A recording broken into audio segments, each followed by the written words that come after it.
अस्सलाम वालेकुम स्टूडेंट्स। आज हम पढ़ेंगे आपकी 5th क्लास की हिंदी सप्रसंग व्याख्या की किताब से पाठ नंबर 10 नारी शक्ति का प्रतीक।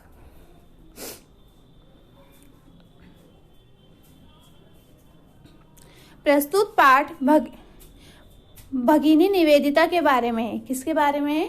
भगिनी निवेदिता।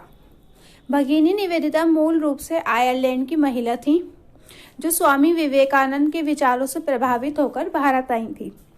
उनका पूरा नाम मार्गरेट एलिजाबेथ नोबेल था। इनके पिता का नाम सैमुअल रिचमंड नोबेल तथा माता का नाम मेरी इसाबेला था। बचपन में ही इनके माता पिता का देहांत हो जाने के कारण इनका नाम हैमिल्टन ने इनके नाना हैमिल्टन ने इनका लालन पालन किया, मतलब इनको पाला। मार्गरेट को पढ़ना अच्छा लगता था। वे खुद के द्वारा विकसित पद्धति से पढ़ाती थी। स्वामी विवेकानंद जब शिकागो विश्व धर्म सम्मेलन को संबोधित कर वापस लौट रहे थे तब इंग्लैंड में मार्गरेट की पहली बार उनसे मुलाकात हुई। स्वामी जी के विचारों से प्रभावित होकर मार्गरेट भारत आई और वेलूर मठ में रहने लगी।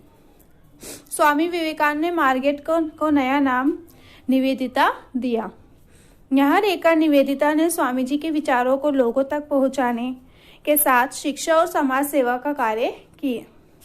उन्होंने भारत के स्वतंत्रता आंदोलन का समर्थन किया और कई पत्र पत्रिकाओं में लेख भी लिखे। 44 वर्ष की आयु में ही उनका निधन हो गया। अब हम पाठ पढ़ेंगे। अपने देश की बहुत कुछ कर गुजरने वाली महिलाओं से हमारा इतिहास भरा पड़ा है, परंतु एक विदेशी महिला ने भारत के लिए जो कार्य किया वह अनूठा है। मतलब ये बाहर से आई थी लेकिन फिर भी इन्होंने भारत के लिए काम किया। भगिनी निवेदिता स्वामी विवेकानंद से प्रभावित होकर उनके आह्वान पर भारत की महिलाओं को शिक्षित करने के लिए भारत आई थी। उनका जन्म आयरलैंड में हुआ, परंतु उन्होंने भारत भूमि में अपनी मातृभूमि के दर्शन किए और भारत की बेटी बनकर स्वतंत्रता आंदोलन में क्रांतिकारी भूमिका निभाई। उनका पूरा नाम मार्गरेट एलिजाबेथ नोबेल था।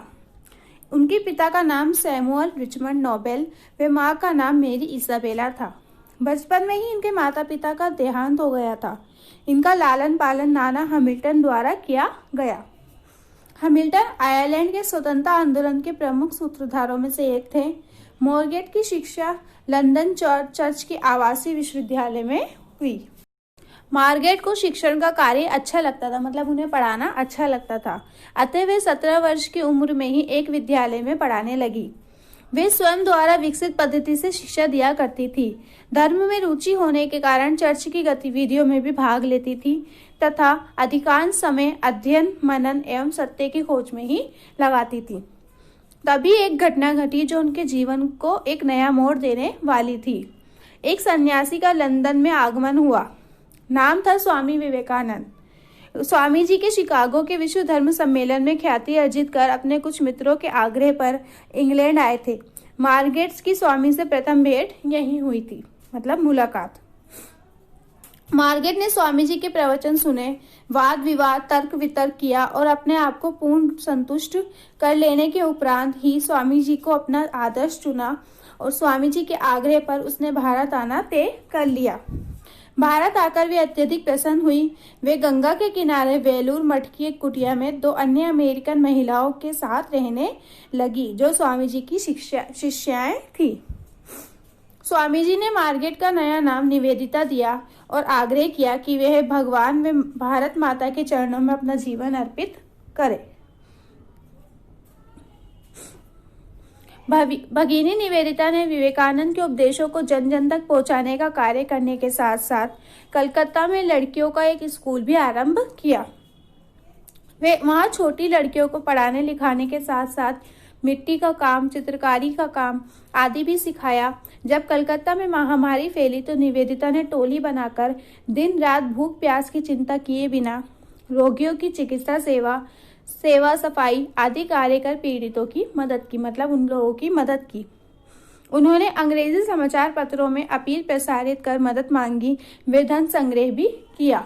मतलब अखबारों में कहा कि ये गरीब हैं, इन्हें पैसों की जरूरत है। वे लेखन कला एवं बोलने में निपुण थी। इस क्षमता का उपयोग कर वे अपनी बात बड़े बड़े समूहों तक पहुंचाने में सफल रहीं। निवेदिता ने जब अंग्रेजों का भारतीयों के साथ बर्बरतापूर्ण व्यवहार देखा तो वे पूर्ण ताकत के साथ भारत की स्वतंत्रता की लड़ाई का समर्थन करने लगी। उन्होंने बंगाल विभाजन का विरोध किया। उन्होंने जगदीश चंद्र बोस की उपलब्धियां विश्व पटल पर रखी और महर्षि अरविंद के जेल जाने के बाद उनके कर्मयोगी पत्र के लिए संपादकीय लिखने का कार्य भी करने लगी। उन्हें भारतीय स्त्रियां अधिक प्रभावित करती थीं। उन्हें उनमें लज्जा, विनम्रता, स्वाभिमान, सेवाभाव, निष्ठावान, ममत्व आदि की प्रतिमूर्ति दिखाई देती थी।